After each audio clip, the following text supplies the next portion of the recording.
think Johnny Gaudreau had a really nice point after they clinched. He mentioned sort of the thing that hurt them in 19 was after they clinched, they sort of he didn't say coasted, but I think they didn't have it in high gear as much. Like they didn't really push as much because part of it's the motivation. But I think you could say that applied to their games too, where the Flames got up and then they just sort of hung out. And 19's gonna do them a ton of good because now they know, like, you know, they did that, and Johnny talked about it, and they all know that if you're not playing at your top of your point when you get to the playoffs, you can get run over.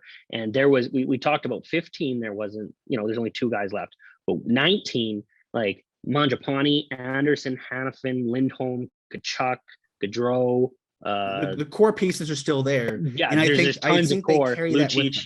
I think to a man, I think they're still to a man. I still think they're still. I want to say embarrassed, but I'd say frustrated. I think motivated is the word to use because you know they had an opportunity. That was a team that people went, oh crap, the Flames could contend the Stanley Cup, and they didn't. And they didn't in a spectacular way. And in a sense, you know, it was a bad matchup for them. I think Colorado, the way Colorado was playing heading into the postseason, was a bad matchup, but it was particularly a bad matchup for a team that didn't really have their foot on the gas pedal in the last month to 2 weeks of the season.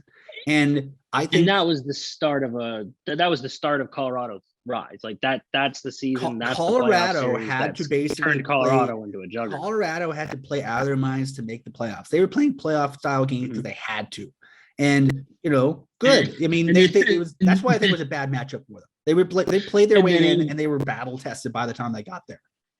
And then in game 2, they get a battle tested Cale Makar right out of college. Like that doesn't hurt. That doesn't hurt. He just played in the playoffs, and then as we know, Cale Makar today, looking back in hindsight, that is one hell of a player to add to a playoff series. I mean, you added Norris contender in his rookie season. I mean, he's just good. But you mentioned sort of the I think you hit on something really well, like the idea of the Flames sticking with it. That one of the better examples this season, transitioning to a different team, one of the better examples of the Flames this season sticking to it and being rewarded was that game in Dallas where they were down early. I think they were down 3-2 or 3-1. 3-2. I think 3-1, 3-2. Anyway, it was a 2 goal. Yeah, it was 2 goals because Zadorov scored one of them to make it 3-2. I remember that. I think you're right. Yeah. So, but yeah, they were down after 2 periods, but you know they played a kind of first period. They didn't play bad, but they didn't play great. The second period was better. They came into the third. They put the closer Dan Vladarian to jumpstart the team.